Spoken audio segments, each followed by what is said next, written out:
54만 평 규모의 미래형 첨단 도시를 만들었는데 여기가 이제 100% 신재생 에너지 자립 도시 구축이래요. 오. 네, 처음부터 이 플랜을 잘 해야겠죠. 엄청납니다. 네, 연료 전지나 예. 지붕 태양광, 폐열, 지열 이런 것들을 활용해가지고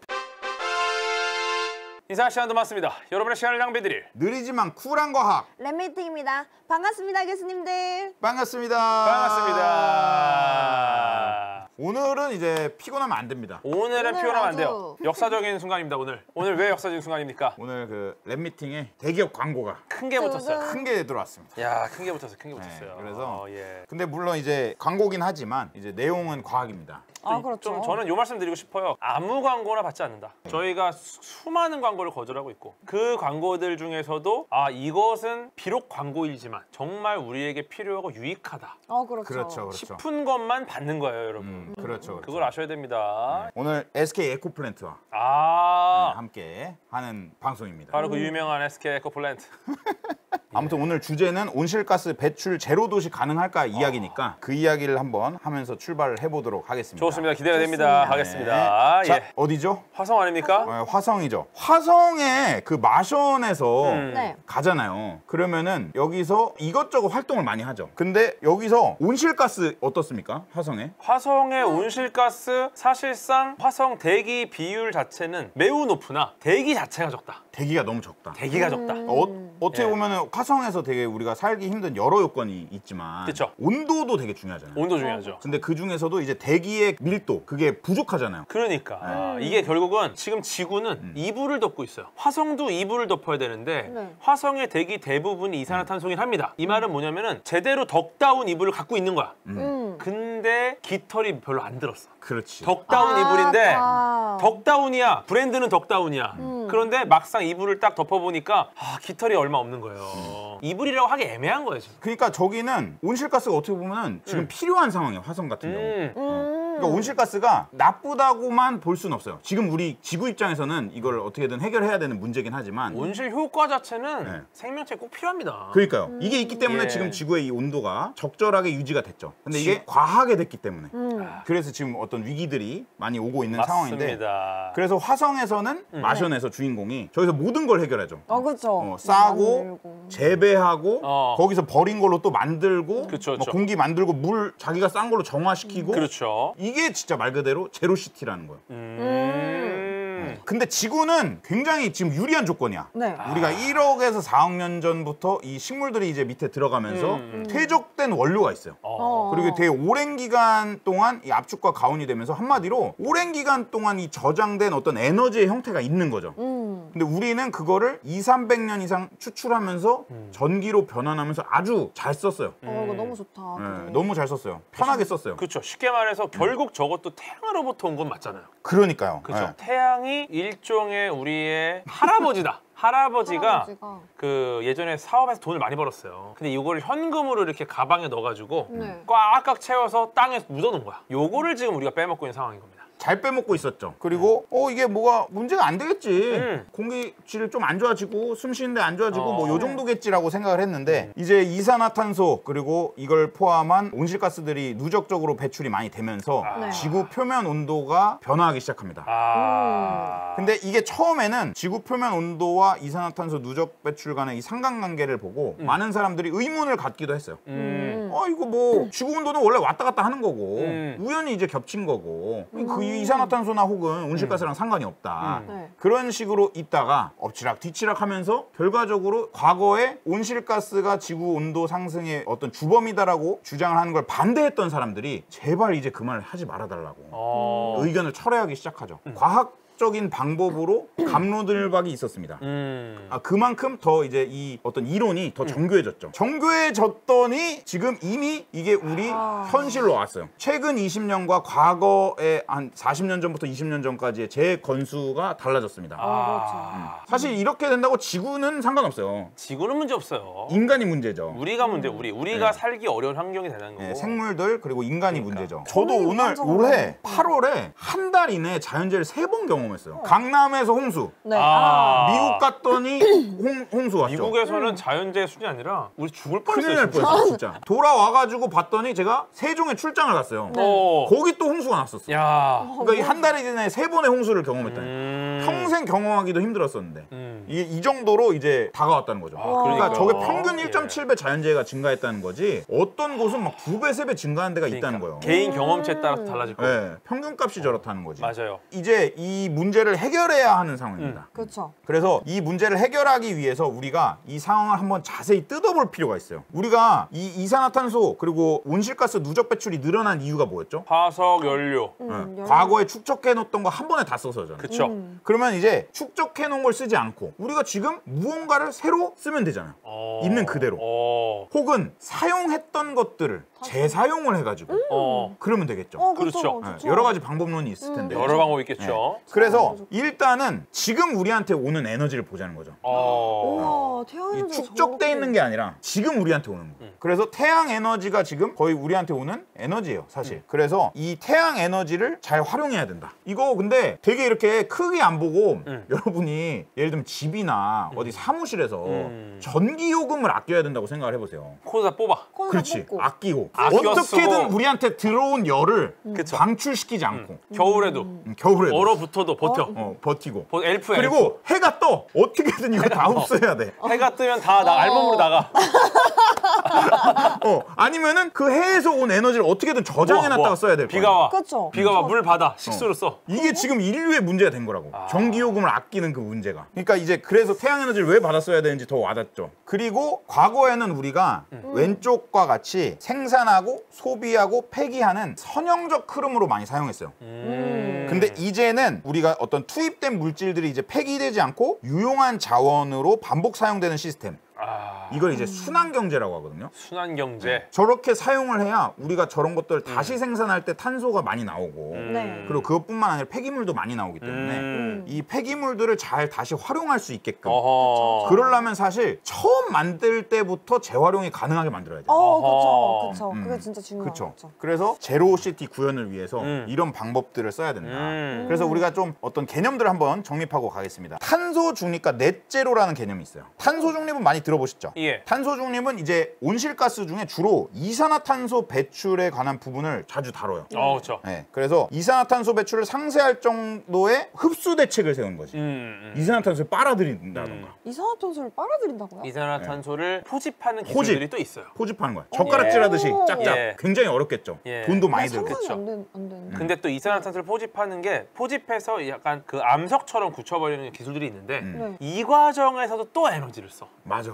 사실은. 그렇죠. 네. 그걸 저장하고 묻어놓고 혹은 재활용을 해야 되는데 그 과정에서 또 에너지가 들어요. 그러니까. 그러니까 이게 기술 개발이 필요한 거죠. 아무튼 그런 것들 이산화탄소 위주로 이제 생각을 한다. 넷제로 같은 경우는 온실가스가 6대 온실가스가 있습니다. 이산화탄소, 메탄, 아산화질소, 수소불화탄소, 과불화탄소, 육불화학. 와. 이런 것들을 이제 다 관리를 해가지고 온실가스의 배출량과 흡수량을 어떤 긴 기간 동안 잘 계산해서 어떨 때 많이 배출할 거 아니에요. 예를 들면 우리 겨울에 추울 때 많이 쓸 거 아니에요. 그러다 그렇죠. 봄이나 가을에 전기 덜 쓰잖아요. 그럴 때 이제 전기를 어떻게든 세이브하고 이산화탄소 흡수해놔가지고 결과적으로 딱 봤을 때 알짜로 제로가 되게 만드는 그렇죠. 그 개념이 이제 넷제로입니다. 6대 온실가스를 전반적으로. 그렇습니다. 예. 그래서 이거를 그러면 어떻게 할 것인가? 아까도 우리 계속 말했지만 이거 되게 어려워 보이잖아요. 이거를 어떻게 할 수 있을지에 대해서 국제에너지기구 IEA에서 보고서를 냈습니다. 2050년 우리가 넷제로에 어떻게 도달할 수 있는가? 넷제로. NG. 우리는 NG 세대입니다. 예. NZ 세대. 넷제로 세대예요. 네, 예. 넷제로 세대. 그러면 2050은 2050년대까지가 목표인 건가요? 일단은 그렇게 잡았어요. 사실 더 급하긴 한데 우리가 뭐 지금 수학 10점 맞는데 100점 맞자 이럴 수는 없잖아요. 그러니까. 그렇죠. 아니, 그 현실적으로 해야지. 예를 네, 들어서 네. 갑자기 우리가 뭐 연애를 해. 난 반드시 올해 안에 연애할 거야. 이러지. 난 2시간 후에 연애할 거야. 말이 안 되잖아. 난- 지금 뭐 집에 방구석에 있으면서. 아이유랑 사귈 거야. 그러니까. 근데 아이가 아니거든. 이거를 우리가 안 좀 되죠. 멀리 봐야지 계획을 세울 수가 있는 거지 네. 갑자기 뭐 긴급하게는 안 되는 거야 이거는. 근데 이제 불가능한 2050년으로 해서 것들. 예. 되게 멀어 보이잖아요. 이것도 하려면 쉽지가 않아요. 야 지금 광고라서 양님이 너무 열심히 하는 거 아니냐라는 좀 그 글들이 올라오고 있는데 부정하지 않겠습니다. 부정한 양님이 티났나요? 제가 본 아, 것 제가 중에 좀 지금 최근에 진짜 텐션이 좋아요. 지금 막 호르몬을 느끼고 있어요. 아드레날린. 엄청, 네. 와! 진짜 엄청. 이제 광고주분들이 많이 줄수록 잘하나? 자, 그래서 2050년까지 X축이 지금 연도거든요. 그렇죠. 전력, 산업, 운송수단, 건물에서 지금 각각 배출되는 그 이산화탄소량이 있을 거 아니에요. 저 정도로 줄여야 된다. 와. 이거 너무 희망찬데?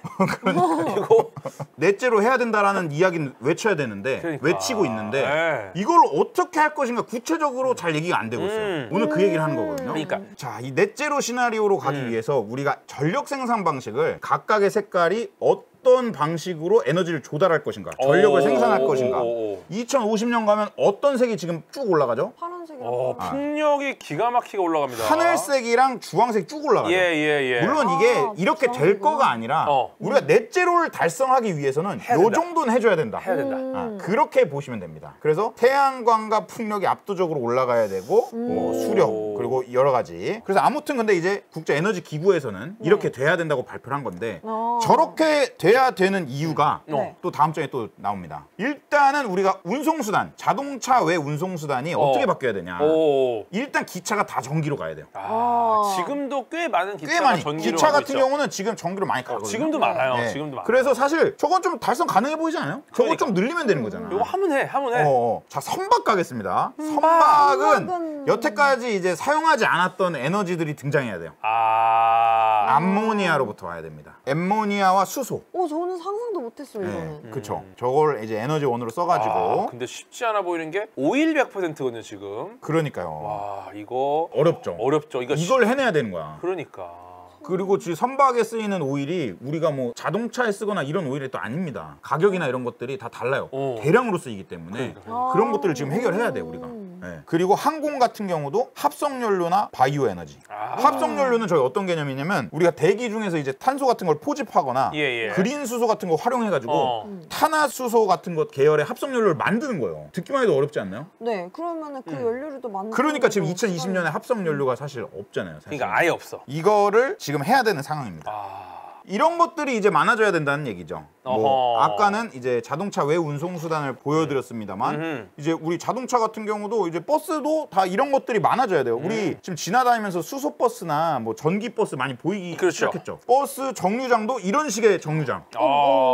네. 지금 이거는 미국 메릴랜드주에 있는 그 브룩빌이라는 곳에 이제 어떤 시스템이거든요. 스마트 어허. 그리드. 이런 버스 정류장들이 이제 점점 많아져야 된다. 야, 인간이 살고 있는 다양한 생활 공간에 다 침투해야 된다. 그렇죠. 모든 그렇죠. 공간에. 그렇죠. 정확히 그 이야기입니다. 그러니까요. 이제 우리는 저거에 익숙해질 수밖에 없을 겁니다. 그러니까. 점점 이런 것들이 이제 일상에 다가올 텐데 우리가 그러면은 지금 딱 봐도 이거 힘들어 보이잖아요. 지금으로 봤을 때 이게 바뀌려면 넷제로로 가기 위해서 여러 가지가 동반돼야 되는데 결과적으로 우리의 행동 변화로 무언가 바꿀 수 있는 거는 사실 10%가 안 된다. 결과적으로 지금 시장에 있는 기술이 싸지거나 활성화가 돼야 되고 그리고 2050년에는 지금 개발 중인 기술이고 좀 터무니없어 보일 수 있는 것들이 사용돼야만 합니다. 이게 안 되면은 어떻게 보면 약간의 도박이네요. 그럴 수 있죠. 네, 왜냐면은 개발 중인 기술. 근데 물론 개발 중인 기술이라는 건 여기서 허무맹랑한 기술은 아닙니다. 근데 이제 이 기술이 어느 정도까지 상용화가 가능한 수준까지 올라가야 된다는 거고 이거에 걸어야 된다는 거죠, 지금. 지금 뭐 이제 행동 변화로는 어렵다고 말씀을 드린 이유가 어떻게 보면 행동 변화보다 중요한 게 좀 인식 변화일 수도 있을 것 같아요. 그러니까요. 인식이 바뀌면 그거에 따라서 여러 가지 뭐 정치라던가 경제 진영이라던가 기업들이 운영되는 방식들이 많이 바뀔 거고 그거에 따라 자본이나 인력 같은 것들이 저 방향성으로 많이 가겠죠. 그러면은 지금 아까 말한 시장에 있는 기술이 싸질 거고 그렇죠. 혹은 개발 중인 기술들이 이제 상용화되는 그런 방식이 돼야 된다는 겁니다. 그러니까 지금 우리의 시선으로는 안 되는 게 당연해요. 이걸 근데 이제 해야 돼. 아까 도박이라 하셨잖아요. 지구를 가지고 도박을 할 수는 없어요. 그렇죠. 그렇죠. 여기서 무너지면은 더 위험한 도박을 해야 됩니다. 그렇죠. 그럼 이제는 진짜 무리수를 두는 수밖에 없는 거예요. 엄청난 규제와 엄청난 법적인 제재. 그, 예를 들어 뭐 한 사람이 탄생했을 때 만들어지는 이산화탄소 엄청나거든요. 그럼 뭐 출산을 억제한다던가. 뭐 그거는- 경제 활동을 하지 말라고 그러니까. 한다던가. 말이 안 되잖아요. 그건 안 혹은 되죠. 1인당 안 되죠. 비행기를 탈 수 있는 횟수를 6년에 한 번으로 제한한다. 말이 안 되는 이거 거죠. 말이 안 되죠. 근데 이렇게 되면은 진짜 큰일이 나는 거거든요. 그러한 도박을 안 하기 위해서 지금 가능한 수준의 도박을 하는 겁니다. 예. 그래서 아무튼 이런 기술들에 대해서 그래서 더 관심을 갖고 여기에 어떤 자본이나 인력들이 많이 확충돼야 되고 그것도 우리가 지켜봐야 된다라고 보고요. 그러면 이걸 상세하게 어떤 기술이냐 네. 보면은 주황색이 이제 CCUS라 해가지고 아까 말한 그 탄소를 포집하고 저장하는 기술. 어허. 이미 지금 나와 있는 이산화탄소나 네. 온실가스들을 데리고 오는 거죠. 그리고 풍력이나 태양광 혹은 바이오 에너지, 전장화, 뭐 수소, 뭐 에너지 효율화 이런 것들의 다양한 기술이 있겠죠. 그렇죠. 이건 어떻게 보면 되게 큰 범주로 이렇게 나눈 건데 이거를 2030년까지 그리고 2050년까지 여러 가지 완화 조치를 통해서 그 말은 결국 기술 개발이죠. 이게 돼야 된다. 그렇군요. 네, 이 말은요. 신재생 에너지가 이건 2030년이거든요. 2020년에서 30년 동안 4배가 늘어야 돼요. 에너지 생산량이. 그리고 전기차 판매량이 18배. 우와. 어마어마하죠. 다 바뀌어야 된다는 얘기죠. 사실 이미 이런 일들이 벌어지고 있죠. 이렇게 지금 된 것도 어떻게 보면 사람들의 인식이 바뀌니까 정책이 변하고 그거에 따라 자동차 제조사들도 변하고 이런 식으로 되고 있긴 합니다. 그렇죠. 네, 일정 분야에서는. 근데 이게 좀 더 확대돼서 더 다양한 분야에서 돼야 되지 않나. 이런 이야기를 한번 해보는 거죠. 그렇죠. 개인이 하기엔 한계가 있고 기업들도 같이 그렇죠. 움직여야 될 것 같은데. 그렇죠. 네. 에너지 집약도 같은 경우는 이제 우리가 한마디로 일정량의 돈을 버는데 에너지를 얼마나 쓰느냐. 이게 인류 역사상 긴 텀으로 봤을 때 경제 활동이 줄어들 수는 없잖아요. 그쵸. 그렇죠. 네, 계속 늘어나잖아요. 그러면은 경제 활동을 할 때마다 에너지를 쓰는 양이 줄어들어야만 하는 어허. 상황인 거예요. 지금 어허. 우리가. 그래서 저거를 줄여야 됩니다. 저희 되게 어려운 일이에요. 사실 줄어든 적이 없거든요. 여태까지. 이런 것들이 이제 바뀌어야 되는데 이 바뀌는 것들이 아마 우리 이제 일상에서도 많이 드러나기 시작할 겁니다. 네, 그럴 수밖에 없는 게 지금 국가별로 특히 이제 미국, 일본, 우리나라 같은 경우는 80%가 이제 도시화. 저 오른쪽 그래프 보면 도시 인구와 지방 인구의 그 늘어나는 그 기울기를 보세요. 도시가 압도적으로 빨리 늘고 있죠. 그리고 왼쪽 그래프 다시 보면 중국, 인도, 뭐 세계 전부 다 이제 도시화되고 있습니다. 그렇죠. 네. 도시화가 되고 있다는 거는 이 도시가 넷제로로 바뀌어야 된다는 얘기죠. 지금 이 문제와 결부시켜서 생각을 해보면. 그래서 도시에서 다양한 시도들이 이루어지고 있는데 예. 하나씩 보겠습니다. 이런 건물들도 이제 등장하기 시작하는 거죠. 우와. 이것도 여러 측면이 있죠. 네, 이름하여 채소 빌딩. 그러니까 우리가 지금 아파트가 네. 위로 있다 보니까 숲을 보통 이렇게 가로를 이렇게 하잖아요. 가로를 쫙 하는데 수평숲으로 하기에는 공간이 모자란 거야. 이제. 그러니까 아파트를 위로 만드니까 위로 이제 숲을 수직숲. 그러니까. 자, 근데 지금 채팅에서 이미 우리 많이 아파트. 나오고 있는데 저기는 어떻게 잘 되고 있나 봐요. 근데 다음 장 주시면요. 이게 지금 중국 스촨성 남서부 청두 지역의 네. 수직숲 아파트입니다. 여기가 청약이 다 완료됐어요. 근데 입주율이 1%. 그러니까. 이유가 여기가 이제 모기 건물이 됐다고. 그러니까. 지금 이미 채팅에 많이 나왔어. 아무튼 이런 것들이 어떻게 보면 도시에 많아질 수는 없다. 지금 상황상 이게 또 어떻게 해결될지 모르겠습니다만 아무래도 이런 형태가 되겠죠.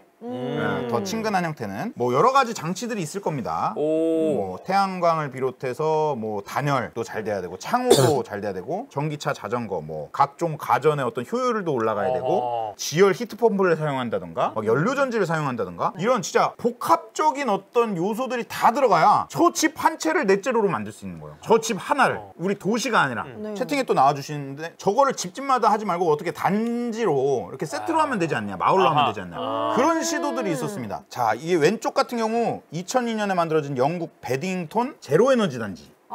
오호. 오른쪽의 경우 스웨덴 말메의 말메 어떤 지구, 에너지 제로 지구인데 여기가 뭐 왼쪽 같은 경우 영국에서는 태양광 시스템이라던가 단지 내 열 병합 발전기, 폐기물들을 그걸 태워가지고 그걸 소각해서 발전으로 쓰는 터빈을 돌려가지고 발전해서 쓰는. 오른쪽 같은 경우 스웨덴의 같은 경우는 저기는 이제 해양 도시예요. 그래가지고 여러 가지 저런 풍력이라던가 해수력이라던가 이런 것들을 지역의 어떤 강점들을 활용해가지고 단지 자체를 마을 자체를 폐를 제로 에너지로 만들었다. 이런 건 좀 더 가능해 보이겠죠. 네. 근데 저런 단지들이 보면은 진짜 우리가 생각하는 찐 도시는 아니에요. 서울 같은 그러니까. 정말 거대한 도시는 아니고. 그래서 우리가 생각하는 도시는 어떤 도시입니까? 우리가 생각하는 도시. 첨단 도시. 일단 빌딩이 높고 그쵸, 그쵸. 높아요. 다. 이런 느낌 아니란 말이죠. 그러니까. 일단 층수가 낮잖아. 그래서 고층 빌딩들이 그치. 제로 에너지가 돼야 돼요. 맞아요. 일단. 그래서 왼쪽 이제 중국의 광저우에 있는 펄 리버 타워. 멋있다. 와. 멋있죠? 네. 저기는 자연 채광 제어되고요. 빛이 들어온 걸 제어를 하는 거야. 그리고 건물 내부에 풍력 발전기가 있다고 합니다. 어떻게 있죠? 저도 이걸 어떻게 들어간지 어떡해. 명확히 모르겠는데 사람들이 돌리고 있는 거 아닙니까? 알바생들. 오른쪽이 미국 시애틀의 분리센터라는 곳인데 여기는 지열을 활용하는 히트펌프를 쓰고 그리고 뭐 건물에 있는 그 폐열을 회수 그러니까 이렇게 빠져나가는 에너지를 다 회수해서 쓰는 거예요. 네.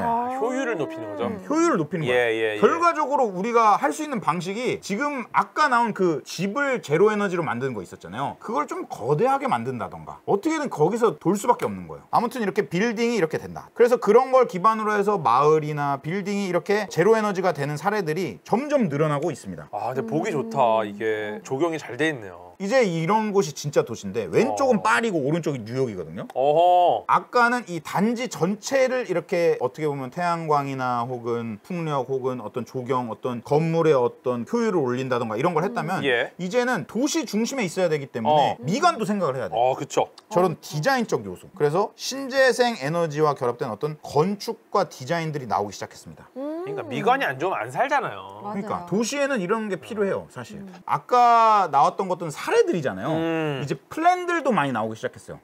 새로운 좋네요. 계획들. 아, 좋습니다. 이게 어디냐면은 손흥민 선수가 프로 생활을 시작했던 독일 함부르크입니다. 네, 여기가 원래는 화력발전소 부지가 엄청 컸다 그래요. 오호. 근데 이제 그걸 없애고 수소 발전소로 바꾸고 그래서 수소 경제의 심장이 되겠다고 아예 플랜을 세워버렸어요. 그래서 이제 과감합니다. 재생 가능한 전기들을 다 이제 수소로 바꿔놓고 그걸 이제 수출하거나 사용하거나 이런 식으로 하는 도시로 가겠다.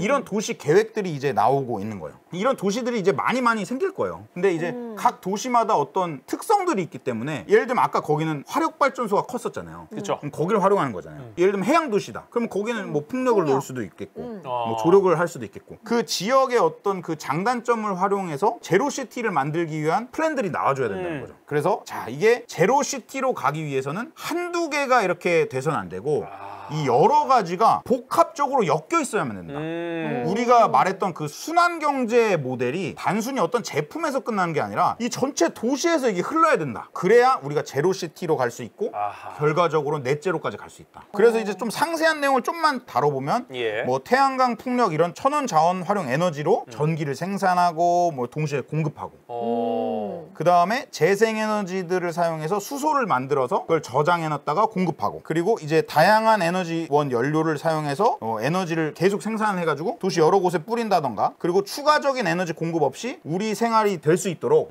손실을 최소화한다던가 그리고 아까 말했듯이 뭐 건물 빌딩 그 에너지 효율을 굉장히 올린다던가 이런 것들이 동시에 돼야 되고 뿐만 아니라 우리 막 버리는 폐기물 같은 거 있잖아요. 네. 이런 것들도 이제 원료로 쓸 수 있는 거예요. 사실 폐기물이 뭐예요? 탄화수소잖아. 탄화수소라는 건 에너지가 여전히 남아있다는 거고 그걸 어떻게든 그 에너지 열량을 끝까지 뽑아 먹는 거죠.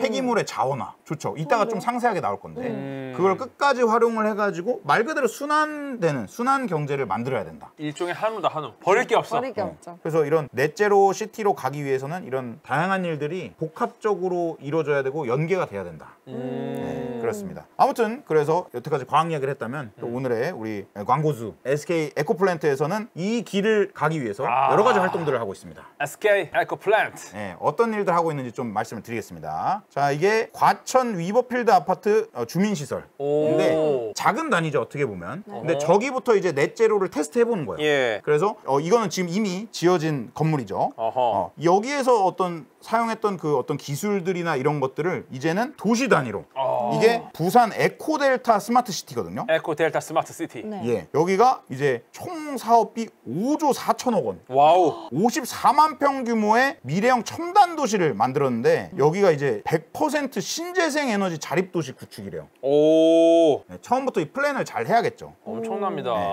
그리고 연료 전지나 예. 지붕 태양광, 폐열, 지열 이런 것들을 활용해가지고 정말 100% 신재생 에너지 자립 도시를 구축한다. 그리고 아까 말씀드렸다시피 뭐 이것저것 다양한 도시가 흘러야 된다는 거예요. 에너지가. 그렇죠. 네. 넷제로로 가기 위해서는 순환 경제를 이룩하기 위해서 다양한 그 사업자들이 같이 참여해서 SK 에코플랜트뿐만 아니라 부분별로 다 같이 참여를 해가지고 저런 도시를 만들고 있다고 합니다. 저런 걸 하기 위해서는 되게 엄청나게 다양한 기술과 다양한 인력과 엄청난 자본들이 많이 필요할 거예요. 그래서 이제 SK 에코플랜트에서 사실 최근에 엄청 인수랑 우와. 투자를 많이 했어요. 와. 이 관련된 기업과 뭐 예를 들면 국내 최대 종합 환경기업, 뭐 연료전지 미국 기업 투자, 뭐 IT 폐기물 기업 인수 이걸 엄청 했어요. 투자들이 아예 그 많았다. SK 건설에서 SK 에코플랜트로 바뀌면서 대전환을 해버린 거예요. 야, 인수 투자 이게 결국은 다 많은 돈을 썼다는 거 아니겠습니까? 그렇죠. 이거를 이렇게 다 모아서 더 고도화시켜서 연결을 시키겠다는 거죠. 아까 말씀드렸던 그 넷제로 시티로 가야 되기 때문에 그러려면 이제 한두 개로 된 게 아니거든요. 어허. 이런 것들을 지금 하고 있다. 그래서 아무튼 지금 문제가 있잖아요. 예. 네. 그래서 이 문제를 해결하기 위해서 우리가 지금 여태까지 사용했던 생각, 방식이 아니라 아예 다른 방식이 나타나야 되는 것 같아요. 예. 뭐 오늘 SK 에코플랜트 이야기도 했지만 뿐만 아니라 우리 전반의 인식도 마찬가지인 것 같아요. 그렇습니다. 그래서 지금 문제에 대해서 많이 나오고 있잖아요. 그렇죠. 그래서 그 문제를 해결하기 위한 이 기술에 대한 관심도 필요하지 않을까. 아, 좋습니다. 아, 예. 그리고 우리의 생각의 전환도 필요하지 않을까. 예. 여기까지가 이제 1부였고 그러면 이 기술들에 대해서 좀 약간 좀 더 상세히 한번 들어가 볼까. 좋습니다. 예. 이사 시간 남았습니다. 여러분의 시간을 낭비드릴 느리지만 쿨한 과학. 랩미팅이었습니다. 감사합니다, 교수님들. 감사합니다. 감사합니다. SK 에코플랜트가 근데 어떤 회사인지 아세요? 일단은 제가 좋아하는 세 가지가 다 들어가 있습니다. 플랜트, 아니, 에코, 그 SK. 원래는 SK 건설이에요. SK 에코플랜트 이제 전신이 SK 건설이고 기업이 완전히 탈바꿈해버린 거예요. 에코를 씹는 기업으로 가겠다. 아, 건설이 아니라 이제 새로운 형태로 간다. 아예